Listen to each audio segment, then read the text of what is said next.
말로는 껍데기만 교환했다고 하는데 차에 대해 잘 알지 못해 여쭙니다. 운전석 뒷문, 뒤핸다, 그리고 앞쪽은 앞범퍼 뒤 서포트 교환이라고 하는데 어떻게 생각하시나요? 성능기록부 사진상 크게 신경 쓸만한 건가요? 이렇게 지금 질문해 주셨는데, 네, 성능기록부 제가 좀 크게 좀 클릭을 해 놨습니다. 차량이 K7 차량인 것 같고요. 2013년식에 108,000km. 자, 지금 이 보고 계신 이 화면이 여러분들이 나중에 중고차를 사러 갈 때 성능 점검 기록부, 교부받는 성능 점검 기록부입니다. 용도 변경은 없네요. 자, 여기 보시면 X가 교환, W가 판금 용접이라고 되어 있는데, 네, W가 인사이드 판넬, 사이드 멤버죠. 인사이드 판넬은 이거고 11번이고 이게 사이드 멤버. 그리고 휀다 하나. 뒤쪽은 네, 뒤쪽은 교환은 없네요. 범퍼 쪽은. 자, 이 정도 사고면 유사고입니다. 왜 유사고냐면 여기 사이드 멤버 이쪽에 W 찍혔죠. X 쿼터 패널 교환됐죠. 큰 사고는 아닙니다. 자, 무슨 얘기냐면 X는 상당히 지저분하게 많아요. 자, 서포트는 말씀드렸다시피 2006년도부터 플라스틱으로 나왔죠. 그래서 조그마한 충격에도 깨지면은 뭐 부분 수리가 안 돼요. 그냥 서포터 자체를 다 교환을 해야 되는 거고요. 이 정도 사고면은 앞범퍼, 라이트, 뭐 라디에이터 그릴 다 교환했다고 보여지고요. 여기 지금 보시면 사이드 멤버 보시면 W가 여기 찍혀 있어요. 그럼 여기를 판금한 거냐? 아닙니다. 요 앞부분을 판금한 거죠. 네, 사이드 멤버 앞부분을 판금한 건데 통상적으로 표시를 여기다 하는 겁니다. 그러면 서포터가 깨지면서 사이드 멤버가 앞쪽이 판금이 들어간 거죠. 정말 큰 사고는 아니에요. 사고로 우리가 길 가다가 이렇게 교환된 정도의 사고를 목격했다 그러면 어우, 운전자 괜찮을까? 와, 저 차 이거 저 차 폐차각인데? 뭐 폐차해야 될 것 같은데? 뭐 이런 식으로 느껴질 정도의 큰 데미지는 있었을 겁니다. 단순 교환이라고 하면 그냥 휀다 하나 정도. 자, 이 옆은 이쪽 사고와 다르게 두 번에 걸쳐서 사고가 났을 수도 있습니다. 이것만 가지고 제가 한 번에 뭐 이렇게 빡 박으면서 이렇게 쭉 긁혔네요 옆으로 뭐 이렇게 말씀드릴 수는 없고요. 지금 봐서는 결론만 말씀을 드리자면 이거 폐차할 때까지 타실 거 아니면 안 사는 게 좋을 것 같습니다. 네, 무슨 얘기냐면 이 차가 예를 들어서 시세가 뭐 한 7, 800, 뭐 8, 900 정도 나오는 차다 라고 하면 이건 무사고로 따지면 한 1100 정도 했을 텐데 그래도 이 정도 사고로 한 7, 800 했어. 그러면 싸네, 좋네. 지금 당장 돈이 아쉬워서 그렇게 생각할 수도 있지만 나중에 이제 여러분들이 뭐 이거 사시는 분이 지금 13년식이에요. 13년식 K7을 더 프레스티지 K7 같은데 그거를 사가지고 실증이 나거나 갑자기 이제 뭐 애가 생기거나 어떤 다른 이유로 차를 바꾸려고 한다. 그러면 나 그때 사고가 있어서 한 2, 300 싸게 샀는데 지금도 2, 300 싸게 팔면 되겠지? 큰 오산입니다. 절대 그렇게 안 하죠. 소비자는 기본적으로 사고차 사기 싫어요. 차가 어디서 어떤 사고가 났고 뭐 인사사고가 난지도 모르고 차가 뒹구는 차인지도 모르는데 그런 차를 사고 싶을까요? 차량의 전체적인 밸런스가 다 무너졌을 텐데 그러면 그거에 대한 감가가 들어가겠죠. 근데 그 200, 300이 감가가 아니라 4, 500이 감가가 되는 거예요. 이거 사고차라서 잘 안 나가요. 그렇다고 이거를 뭐 내가 사서 잘 타고 다니다가 개인 거래로 이거 단순 교환만 몇 개 있어요. 개인 거래도 여러분들 이런 차 단순 교환이라고 팔면은 계약서에 단순 교환 이렇게 명시해 버리면요 나중에 고소 들어옵니다. 이건 단순 교환이 아니라 유사고 차량입니다. 주요 골격이 사이드 멤버가 판금이 있고 쿼터 패널이 교환이 됐죠. 주요 골격이 다진 차죠. 정말 저는 한번 차 사면은 차 진짜 빵꾸 날 때까지 탑니다 라고 하시면 사도 상관이 없는데요. 그렇지 않다 그러면은 나중에 저는 한 2, 3년 뒤에 차를 바꿀 계획이 있습니다 라고 하시면 이 차는 기본적으로 안 사는 게 좋겠습니다. 네, 그게 제 결론이고요. 뭐 이분이 원하는 답변은 모르겠습니다. 차를 일단 보고 왔잖아요. 자, 성능 기록부를 이렇게 받아왔다는 거는 계약금을 넣었다는 걸 수도 있어요. 질문은 여기서 크게 신경 쓸 만한 건가요? 이렇게 말은 했지만 실제로 성능 기록부를 받아왔다 그러면은 계약을 한 걸 수도 있습니다. 계약을 하셨다면 잘 타십시오. 잘 타시다가 나중에 대팔 때 감가가 이 정도 들어가겠구나 라고 알고 계시면 되겠습니다. 지금 여러분들 뭐 이거 여름 김에 한 번 더 설명을 드리자면 성능 기록부에 대해서 설명을 드리자면 자, 여기 지금 그림상에는 바퀴 있죠. 여기 범퍼도 있고 라이트도 있어요. 뒤에 이제 뭐 대로등도 살짝 보이고. 자, 이런 부분은 보험 이력을 통해서 교환을 했든 자비를 들여서 수리를 했든 사고 이력이 안 나옵니다. 중고차에서는 플라스틱 범퍼도 소모품으로 봅니다. 성능 기록부에서는. 근데 소비자들이 그러죠. 야, 뭐 범퍼 교환했으면 뭐 또 이유가 있어서 교환한 거지. 그것도 사고가 나서 교환한 거면 그거 사고차 아니야?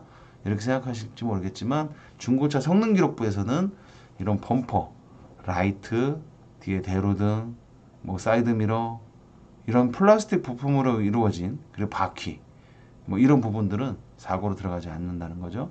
자, 여기 바퀴 보면은 여러분들 뭐 현가 장치라고 아시죠? 차량 충격 완화해주는, 그리고 조향 장치라고 아시죠? 핸들 돌리면 바퀴 돌아가는 그런 축. 그리고 하부 쪽에 뭐 들어보셨는지 모르겠지만 로우암, 뭐 어퍼암, 링크, 뭐 활대 링크, 뭐 스테빌라이저, 뭐 이런 것들 20번, 30번 교환해도 성능에서는 안 찾아냅니다. 성능에서는 그것까지 교환했다라고 표기할 의무가 없어요. 그런 차들 조심하셔야 되죠. 밸런스가 다, 하부 부품 교환한 차들 밸런스가 다 무너졌을 테니까. 온리 중고차에서는 이런 외판 부위 교환했는지 안 했는지, 이런 안쪽에 주요 골격 교환했는지 안 했는지, 이런 것만 봅니다. 자, 전편 방송에서 보험 이력 얼마, 이전 뭐 부품가 40만 원인데 이 정도면은 괜찮은 사고 아닌가요? 이렇게 올리시는 그런 내용을 보면요. 네, 이런 성능 기록부 참조, 보험 개발원에서 하는 사고 이력 참조, 무조건 참고지. 그렇다고 해서 사도 되나요? 이거는 아닌 거 아닌가요? 이거는 괜찮지 않나요? 이렇게 딱 결론 지어서 말할 수는 없어요. 네. 어떤 분은요, 제가 2011년도, 10년도 그때쯤에 만난 분은 사고차 주세요. 지금 제가 타는 차도 휠하우스 나간 차인데, 휠하우스가 어디냐면 여기에요. 13번. 이쪽이죠. 바퀴 바로 윗부분, 쇼바 마운트 윗부분, 사람으로 치면 허리 같은 부위죠. 하우스 사고 난 차인데 괜찮아요. 차라리 저는 휠하우스 사고 나서 다른 무사고보다 한 3, 400 싼 게 더 좋아요. 그래서 진짜 휠하우스 사고 난 차 사가신 분이 계세요. 그 뒤로 연락은 없으니까 잘 타고 계신 거잖아요. 뭐 좀 다른 얘기인데, 휠하우스 사고 나도 정상적으로 밸런스 다 잡고 고속주행 테스트 해보고 다 밸런스 잡은 차들은 기호에 따라서 저는 사지 말라고 권하죠. 왜 권하느냐? 기본적으로 휠하우스가 나가면 여기를 다 뜯는단 말이에요. 그러면 사람 일이 모르잖아. 어떻게 될지. 나중에 내가 똑같은 데미지를 앞에다가 받았어요. 충격을. 그런 사고가 일어나면요, 불을 댄 데 있죠. 불을 댔던 곳이 물러져서 약해지게 돼 있어요. 그러면 그 부분이 심하게 더 찌그러지는 거예요. 그거 잘 생각하셔야 됩니다. 기본적으로 데미지 자체를 사고가 있었던, 한번 있었던 부위들이 더 심하게 받는 거예요. 그러면 엔진만 날아가도 되는 큰 대형 사고인데 이게 안으로 밀고 들어와서 내가 생명이 다칠 수도 있다는 거예요. 그리고 또 한 가지 이유는 나중에 되파실 때의 감가. 살 때 300만 원 주고 싸게 샀어. 제가 물론 그 차를 사신 분한테도 권해드렸죠. 이렇게 하시면 안 됩니다. 오히려 나중에 지금 300만 원 싸지만 나중에 500만 원 싸게 파셔야 돼요. 저 팔 일 없습니다. 괜찮아요. 그냥 확고하시더라고요.